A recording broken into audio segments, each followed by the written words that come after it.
এখনই আনাবেল আমরা কি করবো? আমরা শেখ হাসিনার পক্ষে যাবো না খালেদা জিয়ার পক্ষে যাবো?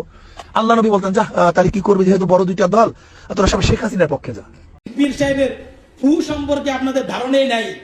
পীর সাহেব চরমনায় 5 তারিখে ফুয়ের মাধ্যমে এদেশের প্রেসিডেন্টকে বাংলাদেশ থেকে তাড়িয়েছে। পীর সাহেব চরমনায় ফুয়ের কত পাওয়ার, আপনারা অপেক্ষা করতে থাকুন। পীর সাহেব চরমনায় ফুয়ের পাওয়ার আর স্বাধীন থেকে নির্বাচিত ফু যখন আপনাদেরকে ফু দিবে বাংলা জমিনে হাত পাখার পতাকার ফুয়ে আপনারা বাংলা জমিনে টিকতে পারবেন না। যদি হাত পাখা পূর্তিকে ভোট দেন তাহলে ভোটটা পাবে আল্লাহর নবী। যদি আপনি নৌকা মার্কায় ভোট দেন ভোটটা পাবে বর্তমান প্রাইম মিনিস্টার শেখ হাসিনা। আর এই কার্ডটা দাদাদান করে গেছেন, আব্বাজান নিয়ে আসতেন, আমিও নিয়ে আসছি।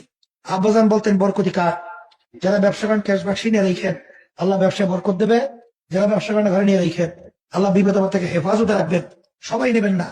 যারা বছরের ভিতরে যখন এক সময় 500 অথবা 10 চাউলের মূল্য চরমনাই মাদ্রাসা লিল্লাহ বোর্ডিং এ দিতে পারবেন, তারা এই কার্ডটা নিয়ে যাইয়েন। অনেক ইমানদারের অন্তরে একটা কম্পন আরম্ভ হয়। শায়েকদের বয়ানে অনেক মানুষ গলা কাটা মুরগির মতো ছটফট করে। বুঝো না তোর কপাল খারাপ। বাংলার জিন্দা শাহজালাল আল্লামা মুফতি ফয়জুল করিম শায়েকে চরমুনাই দাদাদান রহমাতুল্লাহ হাত উপরে দিকে উঠাইয়া ডাক দিয়া বলে, গরু এদিকে আও। ডাকের সঙ্গে সঙ্গে গরু তার রশি ছিঁড়া দৌড় দিয়ে আসে দাদাদানের সামনে এসে দুনিয়ার মানুষ, তোমরা আমাদের কথা শুনলা না, গরু আমাদের কথা শুনবে। বলতো এ বাইং মাস তোর কপাল ভালো, যদি জালের সঙ্গে তুই না ওঠো, ওদিকে টেডানিয়া কুফাইতে কুফাইতে আইতে তোর কলিজার মধ্যে টেডা কাটা ঢুকে পড়বে, আর তখন পানির মধ্যে থাকতে পারবি।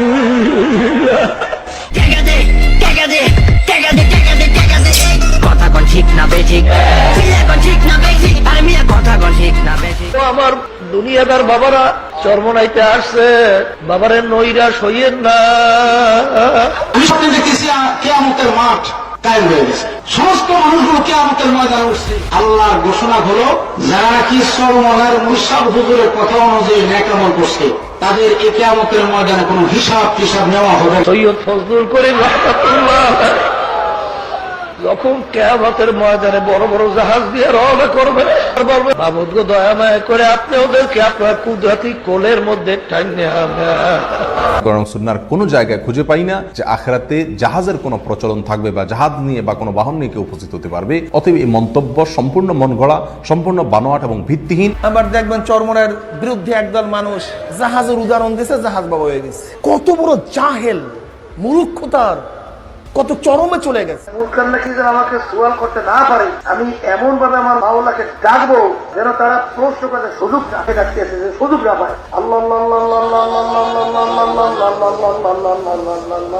আবার যখন নাকি কাজ শেষ হয়ে যাবে, আবার তারা ঘুরে ঘুরে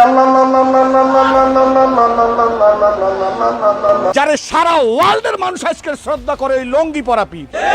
পীর সাহেব শহীদ মোল্লা ফজলুল করিম সাহেব দৌড়া পাস করে, ফাঁসি করে নাই, দৌড়ায়ও না, নিষ্কাতেও না, দৌড়াইও না, বক্তব্যও না, নিচেও না, উপরেও না। বায়াত হন নিয়াত, মুরিদ হন নিয়াত, তারা নিয়াত করেন মুরিদ হয়ে গেলাম। বাকির নাম সৈয়দ মোহাম্মদ ফয়জুল করিম খলিফা শাইখুনা। সৌদি আরবের মতো রাষ্ট্র বাংলাদেশের মতো একজন আসামিকে রাষ্ট্রীয় মর্যাদা দান করবে, তা চিন্তা করা যায় না। চরমনায় পীর সাহেব একবার সৌদি আরবের 5 স্টার একটি হোটেলে তাওয়াল চুরি করে ধরা পড়েছিলেন। সেই ঘটনায় তিনি গ্রেফতার হয়ে জেলেও গিয়েছিলেন। তাম দুনিয়ায় অন্তত জানে পীর সাহেব সরবরাহ হুজুরে অন্তত চুরি করবে না। ক্যাপ্টেনরা বলছে যে স্বয়ং বাদশার পরিবারের কোন আসামি যদি এই জেলখানায় থাকে, তুমি যে সুবিধা ভোগ করছো সেই সুবিধা তারা ভোগ করতে পারে। মানুষের অফিসারদের আমাকে দেখার সাথে সাথে মনে হয় যেন একটা মায়া মহাব্বত সৃষ্টি হয়েছে। পরবর্তীতে তিনি ভুলক্রমে তাওয়ালটি ব্যাগে ঢুকিয়েছিলেন বলে জানালে সৌদি কোর্ট তাকে খালাস দেয়। তবে সেখানে শর্ত দেয়া হয়েছিল ফয়জুল করিম 10 বছরের মধ্যে আর সৌদিতে যেতে পারবেন না। আল্লাহ পাক রব্বুল আলামিন ইজ্জতের সাথে আপনাদের কাছে নিয়ে আসবে, অংশ ভাবতেও পারতাম। আমি জেনে কি সেখান থেকে চলে আসছি, ক্যাপ্টেনরা পর্যন্ত চোখের পানি ফেলায়। ওনার মেহমান আমি ছিলাম। মদিনায় 5 স্টার হোটেলে ছিলাম, মক্কার মধ্যে 5 স্টার হোটেলে ছিলাম। মধ্যে বলো হুজুর আপনাকে বয়াত করেন, সেখানে দিনের কাজ করবো। রমজান শুরু হওয়ার 9 দিনের মধ্যে 3 খতম দিয়ে ফেলেছে। অনেক সময় অনেক রাত্রে 100 টাকা পর্যন্ত নামাজ পড়তাম। আল্লাহ পাক রব্বুল আলামিন আমাকে সেই জেলখানায় প্রতিদিন বাসার খানা খাওয়াইছে। বারবার আমার কাছে বলছে আমরা লজ্জিত, তোমার এই ব্যাপারটার খোঁজ কিং সালমান পর্যন্ত সে দুঃখ প্রকাশ করছে। কিং পরিবারের ছেলেটার নাম হলো ফয়সাল, টেলিফোন নাম্বার দিল যে তুমি আমার ভাই আব্দুল্লাহকে শুধু এই কথাটুকু বলবা, সরাসরি সে যেন কিং ফয়সালের সাথে আলোচনা করে। এবার প্রশ্ন হলো, সৌদি প্রশাসনের সাথে নিয়মিত এমন আলাপচারিতার জন্য তো আরবি জানতে হবে, কিন্তু চরমনায়ের কথিত শাহেক আরবিতে কথা বলতে জানেন কিনা তার প্রমাণ দেখি চলুন। তার নজরে কোনো এখানে শিরক বিদআত শরীয়তের খেলাফ কোনো নজর বা কোনো দৃষ্টি পড়ছে কিনা? هذا رأيت خلاف الشرع من الشرك والبدعة وغيره. ما رأينا شيء والاختصار ما رأينا أي مخالفة للشرع. শিরক বিদআতের মধ্যে জানিয়ে শুনিয়ে জড়িত হবে যে আল্লাহকে ভয় দিলে কিভাবে ধারণা করতে পারে? وكيف أخبر عنا إحنا بالشرك وأنتم صدقتم هذا الكلام؟ ما كنا ندري، ما عندنا معلومات يعني عن الموضوع. সম্প্রতি একটি ভিডিওতে দেখা যায় চরমনায় পেশ সাহেব একজন আরাবিয়ান লোকের সাথে দোভাষীর সাহায্যে কথা বলছেন। এমনকি খুব ছোট ছোট বাক্য তিনি দোভাষীর সাহায্য ছাড়া বলতে পারছিলেন না। এখন প্রশ্ন হলো, সৌদি জেলখানার ভেতরে থাকা অবস্থায় তিনি এত আরবি এক্সপার্ট কিভাবে হয়ে গিয়েছিলেন? সৌদি আরব আসবেন, জীবনে কোনদিন পাসপোর্ট আপনার লাগতো না, জীবনে কোনদিন বিমানের টিকিট আপনার লাগতো না, আপনি আজীবন সৌদি আরবের মেহমান বনিয়া গেলেন। শেখ মুজিবুর রহমান, তেনার বাবা শেখ লুৎফর রহমান, লুৎফর রহমানের বাবা শেখ আব্দুল হামিদ, শেখ আব্দুল আউয়াল যিনি ইরাক থেকে এসেছিলেন, তিনি বাইজিদ বুস্তামি রহমতুল্লাহ আলাইহির একজন শাগরেদ ছিলেন, তেনারই বংশধর। দরবেশ আব্দুল আউয়াল 1463 ইসরাই সালে এই বাংলাদেশে এসেছিলেন। উইকিপিডিয়ার তথ্য অনুযায়ী বাইজিদ বোস্তামি মারা যান 874 সালে, আর মজুপীরের বক্তব্য অনুযায়ী তার শাগরেদ বাংলাদেশে আসেন 1463 সালে। তাহলে বাইজিদ বোস্তামির শাগরেদ 600 বছর পর কিভাবে জীবিত থেকে বাংলাদেশে আসলেন? আল্লাহ আল্লাহ আল্লাহ আল্লাহ আল্লাহ আল্লাহ।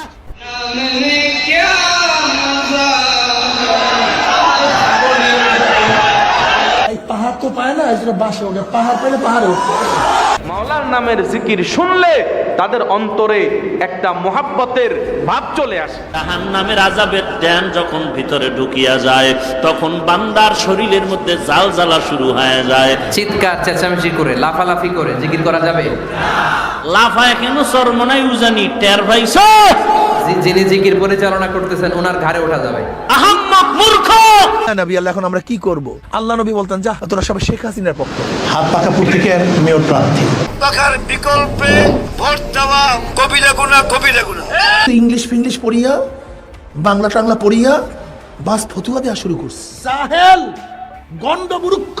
জাকির নায়ক সাহেব তো একজন গবেষক মানুষ, ভালো কথা বললেই তোমরা বলবে হিংসা করে না। আল্লাহর কসম করে বলি, কারোর সাথে আমাদের হিংসা নাই তো। কোন বক্তাদের বয়ান শুনবেন তাও চিন্তা করেন। জাকির নায়ক সাহেব কাজ বাদ দিয়া ওয়াকাজের মধ্যে যখন লিপ্ত হয়ে গেছে, তখন ধিক্কারে পাত্র হয়ে গেছে। 33 জনের বিরুদ্ধে মামলা ও চরমনাই পীর সাহেবের বিরুদ্ধে সম্পত্তি আত্মসাতের মামলা শিরোনামে সংবাদ প্রকাশিত হয়েছে, যা আমাদের দৃষ্টিগোচর হয়েছে। যদি পেয়েও থাকে, সেই জায়গা পাওয়া নেওয়া দেওয়ার জায়গা তো প্রিন্ট মিডিয়া না, সোশ্যাল মিডিয়া না। গত বছর একটা রিপোর্টে দেখলাম এক মাহফিলে তার 3 কোটি টাকা কালেকশন হয়েছে। এটা হয় না? তো এত কোটি টাকা কই যায়? মার্কেট করে। কয়েকদিন আগে রাজনীতি কিশোর সামনাসামনি কথা বলছে, ভাই আমি চেক আপ করতে পারি না, আমার কিছু সহযোগিতা দিয়ে। 1 টাকাও দেয় না আপনারে রেজাল্ট করি। বাৎসরিক মাহফিল বিনা ওজরে কামাই দিয়েন না। চরমনায় ওনার লুবি বেশি, টাকা নগদে নিতে চায়। ওনাদের মাঠে বসে এমন বয়ান দেয়, বয়ানের চড়ে আপনি কাপড় চোপড় খুলে আপনি ওনাদেরকে দিয়ে দেবেন। চরমনায়ের পিসা হুজুর যে ভাওতাবাজি শুরু করছে কয়দিন ধরে, বাপ দাদারা পীর ছিল, সেখান থেকে তারা খেলাবোধ পেয়ে পীর হয়ে এসেছে। এই যে ভণ্ডামি, জাহেল, জ্ঞানের স্বল্পতা, আমাদের মধ্যে মূর্খতা অনেক বেশি। ঠাকুর বলছে পর্দা লাগে না, এটাই সঠিক। সারা দেশব্যাপী মানুষ যদি কয় লাগবে, হবে না। আমার গুরু ঠাকুর যা কইছে তাই। যারা বলে জিকিরে লাফায় বাস বায়, এই কথার ধরনেই বোঝা যায় সে উম্মতের সংশোধনের জন্য বলে না, সে বলে হাসাদ, হিংসা থেকে। সবাই জেলে, আমি জেলে না কেন? তাদের প্রশ্নই হলো আমি জেলে না কেন? দলিল কি? আজকে চরমোনাইয়ের বিরুদ্ধে লাগছে তো লাগছে, আমাদেরকে ভণ্ড বলে, আমাদেরকে মিথ্যাবাদী বলে, নেশাখোর বলে। আপত্তি নেই, আপনারা বলুন, আরো বেশি কিছু বলুন, কোনো সমস্যা নেই।